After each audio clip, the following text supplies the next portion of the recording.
I mentioned at the very, very top we do this. We kind of ran out of time to look at Kingdom Come Deliverance 2 in more depth, so instead we're going to do this.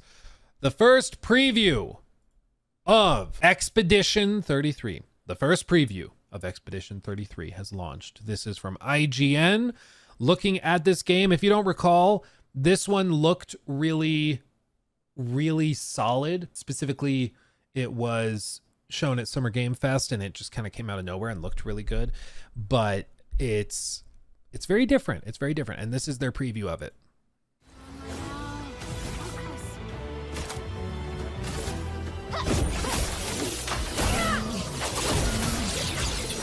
Wow, they really upgraded Persona's Ever combat. since I pitted my brand new Bulbasaur against my rival's Charmander in the opening chapter of Pokemon Red, I've loved turn-based combat. But I know this style of battle isn't for everyone. Plenty have skipped over the likes of Baldur's Gate 3, Persona 5, and Marvel's Midnight Suns because of the slower, more managerial-like pace of turn-based combat. Clair Obscur Expedition 33 wants to provide the solution to those issues. The upcoming RPG has plenty of smart ideas that aim to evolve turn-based battles, transforming them from baton-passing attack sequences to thrilling, skill-heavy conflicts.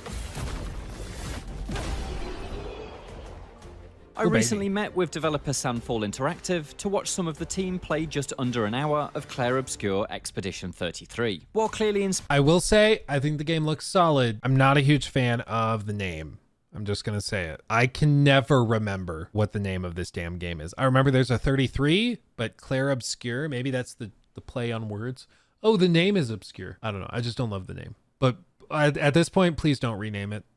Please don't. It's just, I think for Dragon Age, it was a weird choice to do that, but here we are. Inspired by Japanese RPG titans like Final Fantasy, Clair Obscur feels distinctly European. Rather than sporting outrageous anime hair and a sword larger than the Empire State Building, protagonist Gustav is a handsomely dressed gent with a face that could be almost mistaken for Robert Pattinson's. During my demo, he and the equally elegant mage Luna explored the ocean floor-like Flying Waters region, picking through the remains of prior expeditions that had been scattered among the coral. Gustav and Luna are the latest team attempting to defy the will of the Paintress, a godlike figure who kills scores of people each year by painting a number on a monolith. Anyone of that age instantly fades away, Infinity War style. The demo's short hour duration didn't allow for much insight into this story, but what was obvious was the dark and melancholic tone. It seems somewhat literary, in a manner that I found very appealing, rooted in its characters' emotions and fears. Gustav was soon reunited with his foster sister, Mael, and together with Luna, the trio formed a full party. That brings us to those aforementioned evolutionary ideas for turn-based combat. Sandfall was inspired by Sekiro's parry system to implement skill-based elements into the genre's traditional tactical framework. The result is quick-time event-augmented turns, with reflex and timing-based actions required in both the attack and defend phases. So I was reading a book on like game development, and it was from a guy that had previously worked on games like Call of Duty and stuff. I can't for the life of me remember the name of the book, but in it he's talking about one of the key metrics that they use when designing and building out gameplay systems. And it sounds boring as hell, but it's basically, yeah, you read books, barely. One of the main metrics they look at is actions per second, actions per minute, actions per encounter, and then they track all of that. Because if you track like, oh, people tend to like encounters more when they have these stats. So basically you have a series of encounters you can have players play test with, and then you have them rate the encounter in different ways out of 10. And then you can look at those encounters and try to identify patterns in what did they like, what encounters were they rating higher, and what are the consistent things across those. And there's usually a balance with how many actions there are per second, per minute, and how many actions per encounter, whether those things include a lot of reading or no reading, whether they're symbolized by color or button prompts. Like all of these things come into play when you're trying to figure out what players will connect with. And it's a similar thing with those videos I've done on like the 40-second rule of open world games, where you are having to consider, okay, what amount of time between interesting things in an open world is good. If they're too tightly packed together, you just feel like you could never take a break. It's overwhelming, and you start to ignore a lot of stuff as you explore, which is not what you want when you're designing a game like that. And if it's too sparse, people get bored. So you have to find the balance, and that's what a lot of this data is used for. But in this case, it seems like what they've done is they've looked at it and found that a lot of people are frustrated with turn-based combat because there aren't enough actions per minute, there aren't enough actions per encounter.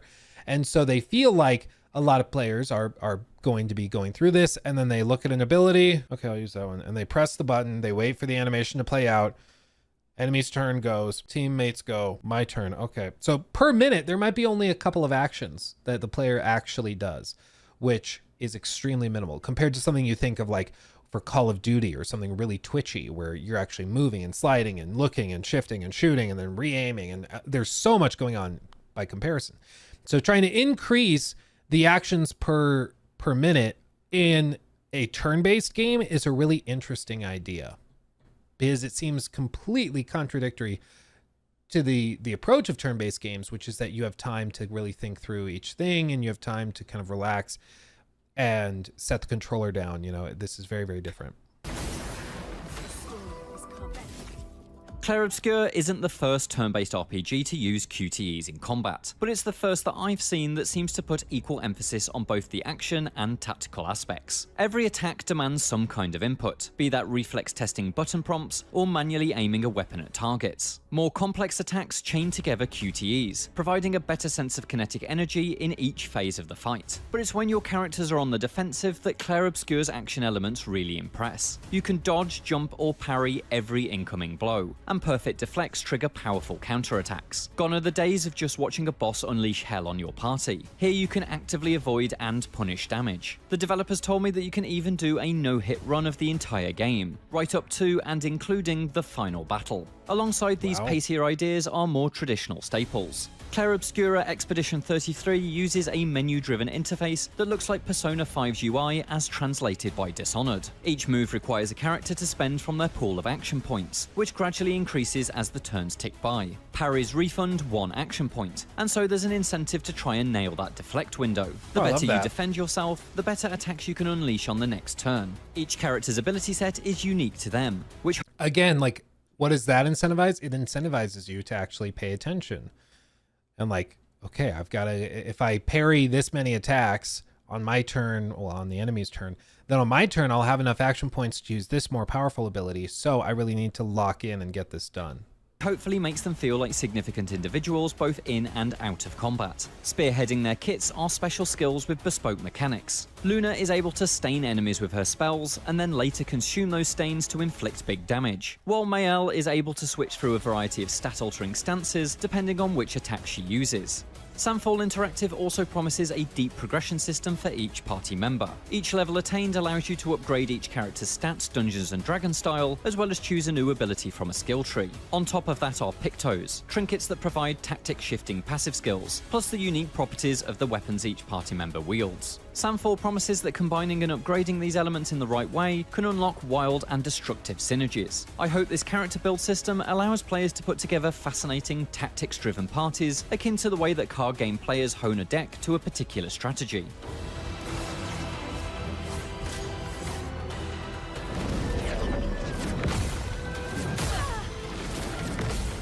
Love it.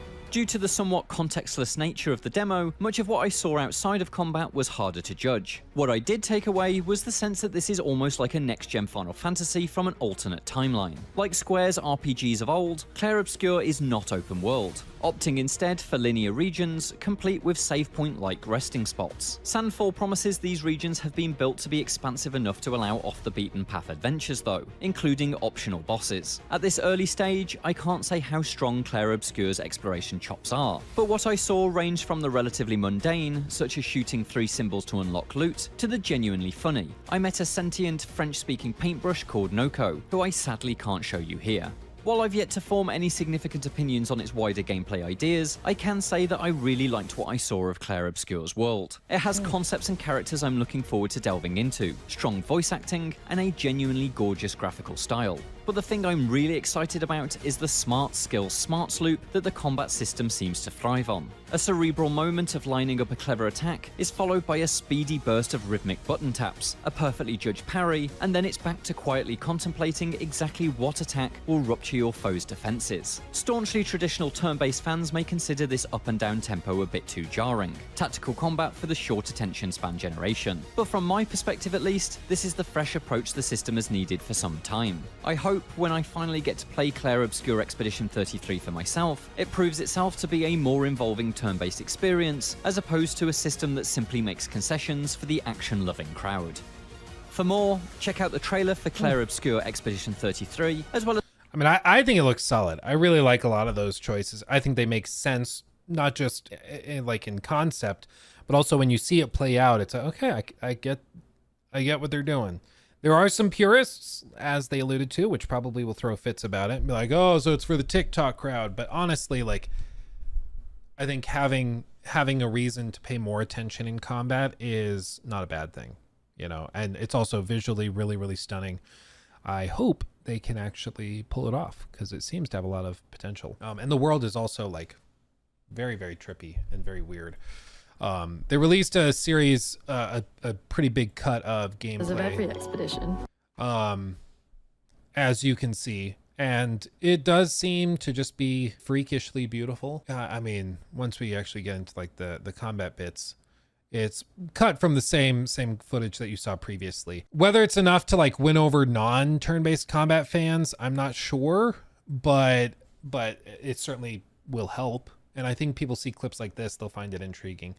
No doubt there will still be people pissed off that it probably will run at 30 frames on consoles and stuff, which, to be clear, I think if any game could justify going 30 frames on console, it's probably a turn-based game, but I think you'll still see people freak out about it. I don't think it's that big of a deal, but especially when you're getting this level of fidelity. It's like this level of fidelity for 30 frames, I think is fair. I think that's fair. It's when you get 30 frames and it's like, that people are bummed. Like Avowed. If Avowed actually comes out at 30, I think it's going to be pretty underwhelming because the game doesn't look that impressive for being 30 frames. But this, it's like, okay, fair enough. Touche. Can't blame you. Combat feels like a mix of Persona and Yakuza, but I'm not sold on world exploration and narrative yet. Yeah, the narrative seems super trippy. I like the idea of the really abstract stuff. I like really trippy abstract stuff, but I like it when it's not hyper self-indulgent like Kojima's stuff can sometimes get. So I'm hopeful that they strike a better balance with it. But I mean, like you said, it feels like a Western Final Fantasy. That's an interesting idea, like at just the core. I don't know if that works, but I'm interested, which is good. A lot of games that I see early is like, they already confirmed it'll be 30 frames. Oh, well, perfect. See, boom. God, I'm smart. Well, what Avowed's devs said is they're like, yeah, our minimum is 30, but we haven't finalized anything. So I'm like, okay, that probably just means 30. Because if your standard is about 30, it probably means that's what we're dealing with. Like, let's just be perfectly honest with ourselves.